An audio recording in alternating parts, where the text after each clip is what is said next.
প্রিয় শিক্ষার্থীবৃন্দ এবং যারা শুনছেন সবাইকে আসসালামু আলাইকুম। আজকে আমরা আলোচনা করছি সংবিধানের পঞ্চম ভাগ অর্থাৎ আইনসভা 65 থেকে 73 ভাগ। সংবিধানের আইনসভা 65 থেকে 73 ভাগ।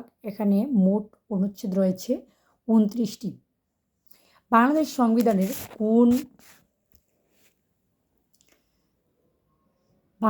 সংবিধানের কোন ভাগে আইনসভা সংক্রান্ত বিধান প্রণীত আছে? পঞ্চম ভাগে। বাংলাদেশের আইনসভার নাম বা বাংলাদেশের আইনসভার নাম কি? বাংলাদেশের আইনসভার নাম হচ্ছে জাতীয় সংসদ। সংবিধানের কত অনুচ্ছেদে ফ্লোর ক্রসিং সম্পর্কে বলা আছে? ফ্লোর ক্রসিং সম্পর্কে 70 নম্বর অনুচ্ছেদে বলা আছে। বাংলাদেশের জাতীয় সংসদের অধিবেশনের আহ্বান করেন, জাতীয় সংসদের অধিবেশনের আহ্বান স্থগিত এবং ভঙ্গ করেন রাষ্ট্রপতি। সংসদের এক অধিবেশনের সমাপ্তি ও পরবর্তী অধিবেশনের বৈঠকের মধ্যে কত দিনের বেশি বিরতি থাকবে না? 60 দিন। সংসদের অধিবেশন সমাপ্ত হওয়ার কতদিন পর আবার অধিবেশন ডাকা বাধ্যতামূলক? 60 দিন। সাধারণ নির্বাচনের কত দিনের মধ্যে সংসদ আহ্বান করা হয়? 30 দিন। বাংলাদেশ জাতীয় সংসদের সভাপতি হচ্ছে মাননীয় স্পিকার। বাংলাদেশ জাতীয় সংসদ কোরাম হয় কত সদস্যের উপস্থিতিতে? 60 সদস্যের। What is the meaning of the word quorum? Quorum মানে হচ্ছে রিকোয়ার্ড নাম্বার। জাতীয় সংসদে কাস্টিং ভোট কি? কাস্টিং ভোট হচ্ছে স্পিকারের ভোট। জাতীয় সংসদে কত ভোটে সাধারণ আইন পাস হয়? সাধারণ আইন পাস হয় 50+1 ভোটে। সংসদের বিশেষ অধিকার কমিটি কোন ধরনের কমিটি? সংসদের বিশেষ অধিকার কমিটি হচ্ছে সাংবিধানিক স্থায়ী কমিটি। সংবিধানের কোন অত অনুচ্ছেদে ন্যায়পাল গঠনের বিধান আছে? ন্যায়পাল গঠনের বিধান আছে 77 নম্বর অনুচ্ছেদে। নেপালের ইংরেজি প্রতিশব্দ হচ্ছে অম্বার্সম্যান। নেপাল প্রতিষ্ঠানটির উদ্ভব ঘটে সুইডেনে। বাংলাদেশের সংবিধানের পঞ্চম ভাগে আইন প্রণয়ন এবং অর্থ সংক্রান্ত পদ্ধতি কোন পরিচ্ছদে লিপিবদ্ধ আছে? দ্বিতীয় পরিচ্ছদে। সংসদ কর্তৃক গৃহীত বিল সম্মতির জন্য রাষ্ট্রপতির নিকট পেশ করা হলে পেশ করার কত দিনের মধ্যে রাষ্ট্রপতি তাতে সম্মতি দান করবেন? 15 দিনের মধ্যে। কার সম্মতি ছাড়া কোনো বিল পাশ করা যাবে না? রাষ্ট্রপতির সম্মতি ছাড়া কোনো বিল পাশ করা যাবে না। অর্থ বিল সম্পর্কিত বিধানাবলী সংবিধানের কোন আর্টিকেলে উল্লেখ আছে? সংবিধানের 81 নম্বর আর্টিকেলে 1 নম্বর আর্টিকেলে সংবিধানের অর্থ বিল সংক্রান্ত আর্টিকেলটি উল্লেখ আছে 1 নম্বর আর্টিকেলে অনুচ্ছেদে। 1 নম্বর অনুচ্ছেদে সংবিধানের 1 নম্বর অনুচ্ছেদে অর্থ বিল সংক্রান্ত আর্টিকেলটি উল্লেখ আছে। রাষ্ট্রপতির সুপারিশ ব্যতীত নিচের কোন বিল সংসদে উত্থাপন করা যায় না? অর্থ বিল। বার্ষিক আর্থিক বিবৃতি বা বাজেট সম্পর্কে সংবিধানের কোন অনুচ্ছেদে বলা আছে? 87 নম্বর অনুচ্ছেদে বলা আছে। সংবিধানের কোন অনুচ্ছেদ বলে রাষ্ট্রপতি অধ্যাদেশ জারি করতে পারেন? রাষ্ট্রপতি অধ্যাদেশ জারি করতে পারেন 93 নম্বর অনুচ্ছেদে। রাষ্ট্রপতির জারিকৃত আইনকে কী বলে? রাষ্ট্রপতি জারিকৃত আইনকে বলা হয় অধ্যাদেশ। অধ্যাদেশ প্রণয়ন ও জারি করতে পারেন কে? অধ্যাদেশ প্রণয়ন জারি করতে পারেন রাষ্ট্রপতি। An ordinance is law. Ordinance হচ্ছে এক ধরনের ল। সংবিধানের কত ধারা অনুযায়ী দ্রুত বিচার ট্রাইব্যুনাল অধ্যাদেশ 2002 করা হয়েছে? 93-1। রাষ্ট্রপতি কর্তৃক প্রণীত অধ্যাদেশ জারির তারিখ থেকে কত দিনের মধ্যে সংসদের মাধ্যমে অধ্যাদেশটা আইনে পরিণত না করা হলে সেটি বিলুপ্ত হয়ে যাবে? প্রথম সংসদ অধিবেশন উত্থাপনের তারিখ থেকে 30 দিন। ব্যক্তি স্বাধীনতার অন্যতম রক্ষা কবচ কি? ব্যক্তি স্বাধীনতার অন্যতম রক্ষা কবচ হচ্ছে বিচার বিভাগ। সংবিধানের কত অনুচ্ছেদে সুপ্রিম কোর্ট নামে বাংলাদেশে একটা সর্বোচ্চ আদালত থাকার কথা বলা হয়েছে? 94 নম্বর অনুচ্ছেদে।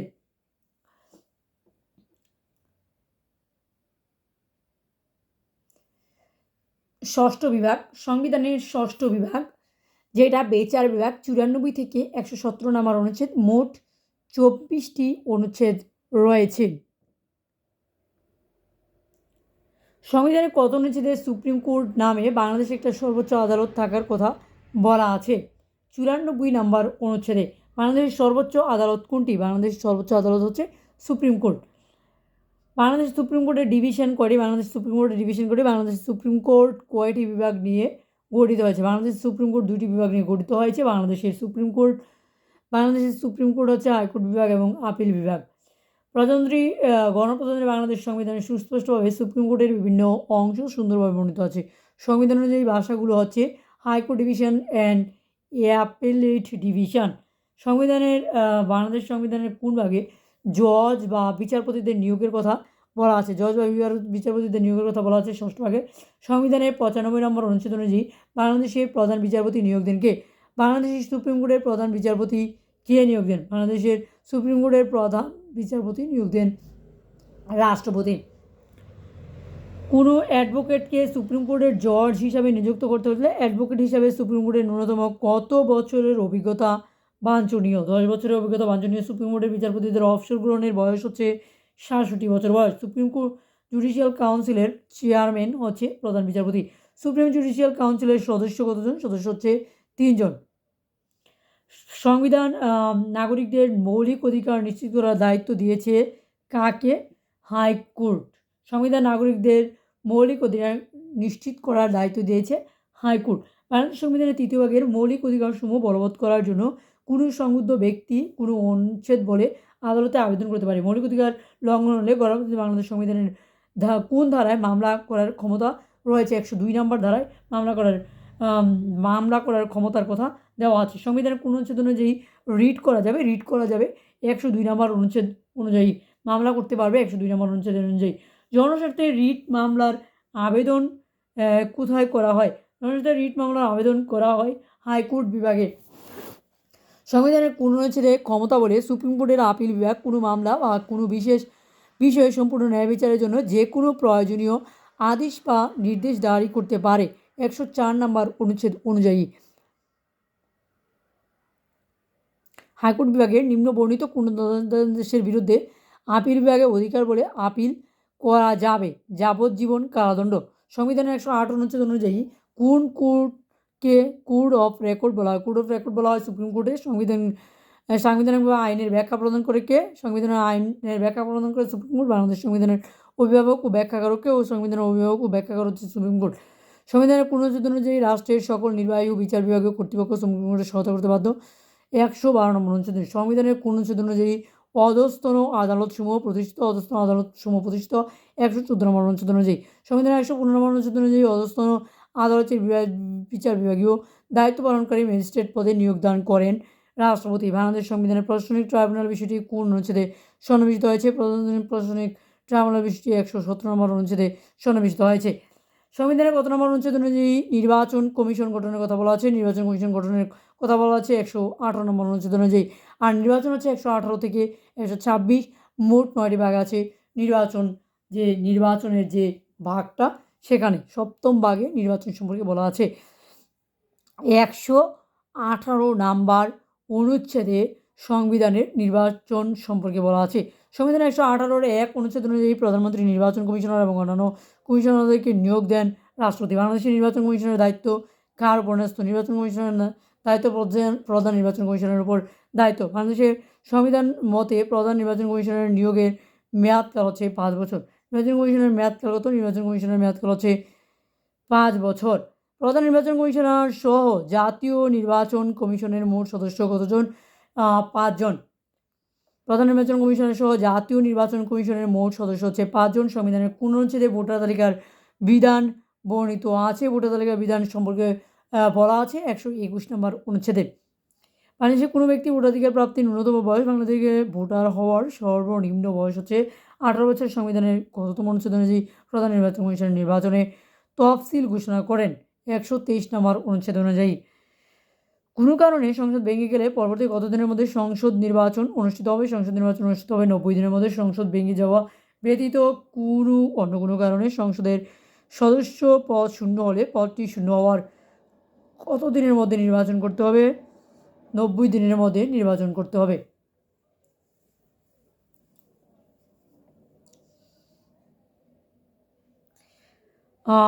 অষ্টম ভাগ মহাহিসাব নিরীক্ষক ও নিয়ন্ত্রক 127 থেকে 132 নম্বর অনুচ্ছেদ। মোট হচ্ছে 6টি ভাগ অষ্টম ভাগে। সংবিধানের কত নম্বর অনুচ্ছেদ অনুযায়ী মহাহিসাব নিরীক্ষক ও নিয়ন্ত্রকের কথা বলা আছে? মহাহিসাব নিরীক্ষক ও নিয়ন্ত্রকের কথা বলা আছে 127 নম্বর অনুচ্ছেদে। গণপ্রজাতন্ত্রী বাংলাদেশ সংবিধানের প্রধান হিসাবরক্ষকের পদবি হচ্ছে কন্ট্রোলার অ্যান্ড অডিটর জেনারেল। এটা কত নম্বর অনুচ্ছেদে বলা আছে? এটা হচ্ছে 127 নম্বর অনুচ্ছেদে বলা আছে। বাংলাদেশের রাষ্ট্রীয় তহবিল ব্যবস্থাপনার জন্য শীর্ষ নিরীক্ষক ও নিয়ন্ত্রক হচ্ছে মহাহিসাব নিরীক্ষক ও নিয়ন্ত্রক। বাংলাদেশে মহাহিসাব নিরীক্ষক ও নিয়ন্ত্রক পদে নিয়োগ দেন কে? মহাহিসাব নিরীক্ষক ও নিয়ন্ত্রক পদে নিয়োগ দেন রাষ্ট্রপতি। মহাহিসাব নিরীক্ষক ও নিয়ন্ত্রকের মেয়াদকাল কত? মহাহিসাব নিরীক্ষক নিয়ন্ত্রকের মেয়াদকাল হচ্ছে 5 বছর। মহাহিসাব নিরীক্ষক ও নিয়ন্ত্রকের অফশোরের বয়সীমা কত? অফশোরের বয়সীমা হচ্ছে 65 বছর। বাংলাদেশের কর্মবিভাগ 133 থেকে 141তম, মোট 9টি ভাগ। বাংলাদেশ সরকারি কমিশনের বিষয়াদি সংবিধানের কোন ভাগে সন্নিবেশিত আছে? সংবিধানের 9ম ভাগে সন্নিবেশিত আছে। What is the public service commission in Bangla? Public service commission in Bangla হচ্ছে সরকারি কর্ম কমিশন। বাংলাদেশ সরকারি কর্ম কমিশন বিধানের কত অনুচ্ছেদ অনুযায়ী গঠিত? সরকারি কমিশন 137 নম্বর অনুচ্ছেদ অনুযায়ী গঠিত। বাংলাদেশ পাবলিক সার্ভিস কমিশনের চেয়ারম্যান এবং সদস্যদের মনোনীতকরণ কর্ম কমিশনের চেয়ারম্যান সদস্যদের নিয়োগ দেন কে? রাষ্ট্রপতি। কর্ম কমিশনের সদস্য পদ পেতে হলে ন্যূনতম কত বছর প্রজাতন্ত্রের সরকারের পদে নিযুক্ত থাকতে হবে? তা হচ্ছে 20 বছর। কর্ম কমিশনের চেয়ারম্যান এবং সদস্যদের মেয়াদকাল কত? চেয়ারম্যান সদস্যদের মেয়াদকাল হচ্ছে 5 বছর। কর্ম কমিশনের চেয়ারম্যান এবং সদস্যদের বয়স সীমা হচ্ছে 65 বছর। জরুরি অবস্থা ঘোষণা সংক্রান্ত বাংলাদেশ সংবিধানের অনুচ্ছেদ হচ্ছে 141-এর ক অনুচ্ছেদ অনুযায়ী। সংবিধানের 141-এর ক অনুচ্ছেদ অনুযায়ী বিষয়বস্তু হচ্ছে জরুরি অবস্থা ঘোষণা। জরুরি অবস্থা ঘোষণার পূর্বেই উক্ত ঘোষণার বৈধতার জন্য কার প্রতি স্বাক্ষর প্রয়োজন? প্রধানমন্ত্রী। সংবিধানের 141-এর ক অনুচ্ছেদ অনুযায়ী জরুরি অবস্থা জারি করা হলে তার সর্বোচ্চ মেয়াদ কত হতে পারে? তার সর্বোচ্চ মেয়াদ হচ্ছে 120 দিন। কোন ঘটনার মৌলিক অধিকার রহিত হয়? মৌলিক অধিকার রহিত হয় জরুরি আইন এর কারণে। কোন ঘটনার মৌলিক অধিকার রহিত হয়? মৌলিক অধিকার রহিত হয় জরুরি আইনের কারণে। জরুরি অবস্থা জারি হলে নিজের কোনটি স্থগিত থাকে? জরুরি অবস্থা জারি হলে স্থগিত থাকে নাগরিকদের মৌলিক অধিকার। জরুরি অবস্থার সময় সংবিধানের কোন কোন অনুচ্ছেদ স্থগিত হয়? জরুরি অবস্থার সময় 36, 37, 38, 39, 40 এবং 42 অর্থাৎ 41 ছাড়া এই সবগুলোই স্থগিত থাকে। কোন কোন অনুচ্ছেদগুলো স্থগিত থাকে জরুরি অবস্থার সময়? 36, 37, 38, 39, 40 এবং 42 এই অনুচ্ছেদগুলো দেশের জরুরি অবস্থার সময় স্থগিত থাকে। সংবিধানের 10ম ভাগ হচ্ছে সংবিধান সংশোধন। এই সংবিধান সংশোধন সম্পর্কে সংবিধানের 10ম ভাগ বা 142তম অনুচ্ছেদে বলা আছে। 10ম ভাগ শুধুমাত্র একটা অনুচ্ছেদ নিয়ে 142তম অনুচ্ছেদটা। সংবিধানের কোন অনুচ্ছেদে সংবিধান সংশোধনের নিয়ম আছে? তা হচ্ছে 142তম অনুচ্ছেদে। বাংলাদেশ সংবিধান এই পর্যন্ত সংশোধন করা হয়েছে 17 বার। বাংলাদেশ সংবিধান সংশোধনে মোট কত সদস্যের অংশের সংখ্যাগরিষ্ঠতা প্রয়োজন? তা হচ্ছে 2/3 সংসদের মোট সদস্য হওয়ার ন্যূনতম কত ভোটে গৃহীত না হলে সংবিধানের কোনো বিধান সংশোধন করার জন্য রাষ্ট্রপতির নিকট উপস্থাপিত হবে না? তা হচ্ছে 2/3। বাংলাদেশ সংবিধানের প্রথম সংশোধনী কবে গৃহীত হয়? প্রথম সংশোধনী গৃহীত হয় 1973 সালে। বাংলাদেশ সংবিধানের প্রথম সংশোধনীর উদ্দেশ্য ছিল 93,000 যুদ্ধবন্দীর বিচার অনুষ্ঠান। সংবিধানের কততম সংশোধনীতে যুদ্ধাপরাধী সহ অন্যান্য মানবতা বিরোধী অপরাধীদের বিচার ব্যবস্থা নিশ্চিত করা হয়? কোন সংশোধনীর মাধ্যমে যুদ্ধাপরাধীদের বিচার ব্যবস্থা নিশ্চিত করা হয়? তা হচ্ছে প্রথম সংশোধনীর মাধ্যমে। জরুরি অবস্থা জারির বিধান সংবিধানে সন্নিবেশিত হয় 2য় সংশোধনীতে। বাংলাদেশ সংবিধানের 3য় সংশোধনী কবে গৃহীত? 3য় সংশোধনী গৃহীত হয় 23 নভেম্বর 1974 সালে। কোন সংশোধনীর মাধ্যমে 3 মেগা করিডোরের বিনিময়ে বেরুবাড়ি ছিটমহলকে ভারতের কাছে হস্তান্তর করা হয়? তা হচ্ছে 3য় সংশোধনীর মাধ্যমে। বাংলাদেশ সংবিধানের 4র্থ সংশোধনী গৃহীত হয় 4র্থ সংশোধনী গৃহীত হয় 25 জানুয়ারি 1975 সালে। বাংলাদেশের সংবিধানের কোন সংশোধনীর মাধ্যমে বাকশাল প্রতিষ্ঠিত হয়েছিল? তা হচ্ছে 4র্থ সংশোধনীর মাধ্যমে। বঙ্গবন্ধু কবে জাতীয় সংসদে দাঁড়িয়ে দ্বিতীয় বিপ্লবের ডাক দিয়েছিলেন? তা হচ্ছে 25 জানুয়ারি 1975 সালে। কোন সংশোধনীর মাধ্যমে বাংলাদেশের রাষ্ট্রপতি শাসন ব্যবস্থা চালু হয়? বাংলাদেশের রাষ্ট্রপতি শাসন ব্যবস্থা চালু হয় 4র্থ সংশোধনীর মাধ্যমে। বাংলাদেশের সংবিধানের 5ম সংশোধনী গৃহীত 1979 সালে। কার শাসনামলে সংবিধানের 5ম সংশোধনী বিল পাস হয়? 5ম সংশোধনী বিল পাস হয় জিয়াউর রহমানের সময়ে। সংবিধানের কোন সংশোধনীর মাধ্যমে রাষ্ট্র পরিচালনার মূল চার নীতি পরিবর্তিত হয়? তা হচ্ছে 5ম সংশোধনীর মাধ্যমে। সংবিধানের কোন সংশোধনীকে ফার্স্ট ডিস্টরশন অফ কনস্টিটিউশন বলে আখ্যায়িত করা হয়? 5ম সংশোধনী, যেটা কিছুদিন আগে একটা শর্টস বা রিলসের মাধ্যমে প্রকাশ করেছিলাম।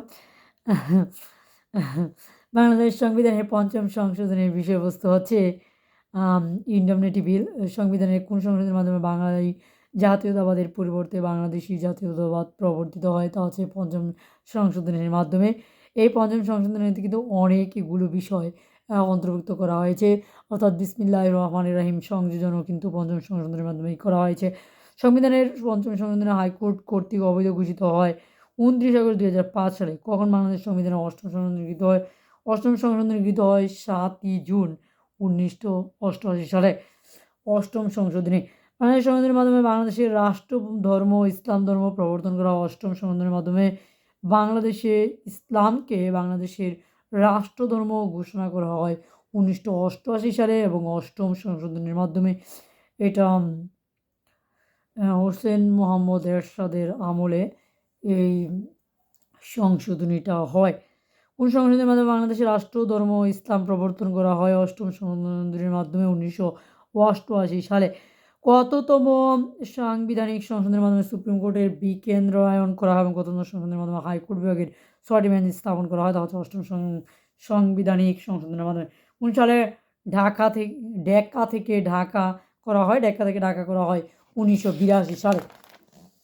কোন সংশোধনের মাধ্যমে ডেক্কা বানানকে ঢাকা বানানে এবং বাঙালি বানানকে বাংলা বানানে রূপান্তর করা হয়? তা হচ্ছে ৮ম সংশোধনের মাধ্যমে। ৮ম সংশোধনের মাধ্যমে কত সালে ডেক্কা বানানকে ঢাকা বানানে এবং বেঙ্গলি বানানকে বাংলা বানানে রূপান্তর করা হয়? তা হচ্ছে ১৯৮৮ সালে। কোন সংশোধনের মাধ্যমে বাংলাদেশে উপরাষ্ট্রপতির পদ বিলুপ্ত করা উপরাষ্ট্রপতির পদ বিলুপ্ত করা হয়? দ্বাদশ সংশোধনের মাধ্যমে। বাংলাদেশ কোন সংশোধনের মাধ্যমে বাংলাদেশের রাষ্ট্রপতি শাসিত সরকারের পরিবর্তে সংসদীয় শাসন ব্যবস্থা চালু হয়? তা হচ্ছে দ্বাদশ সংশোধনের মাধ্যমে। কোন সালে বাংলাদেশে পুনরায় মন্ত্রিপরিষদ শাসিত সরকার ব্যবস্থা সংসদীয় ব্যবস্থা সরকার ব্যবস্থা চালু করা হয়? তা হচ্ছে ১৯৯১ সালে।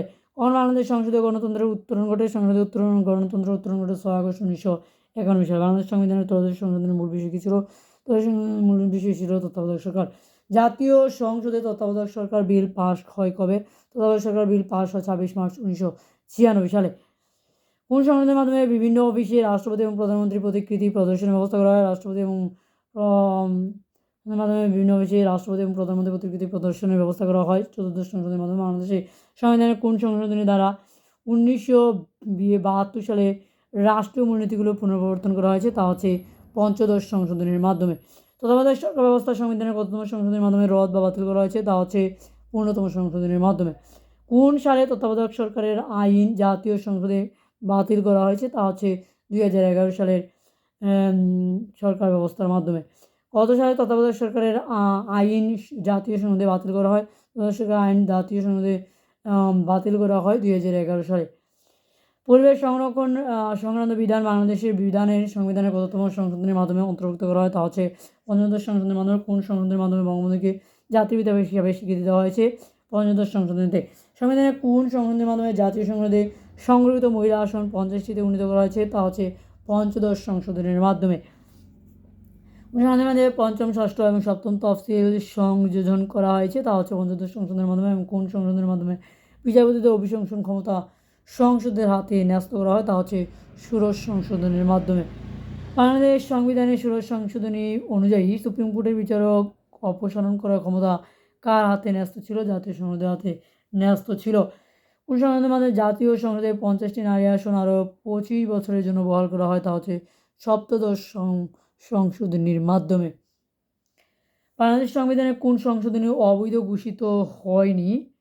চতুর্থ সংশোধনী অবৈধ ঘোষিত কিন্তু হয়নি। অন্যদিকে পঞ্চম, সপ্তম এবং ১৩তম সংশোধনী কিন্তু ঠিকই অবৈধ ঘোষিত হয়েছে। ১৩তম সংশোধনী অবৈধ ঘোষিত হওয়ার কারণটা কি আপনারা বলে যান। আমার কাছে বোধগম্য নয়। আপনাদের কাছে যদি বোধগম্য হয় তাহলে অবশ্যই কমেন্টে লিখে যাবেন যে ১৩তম সংশোধনী কেন অবৈধ?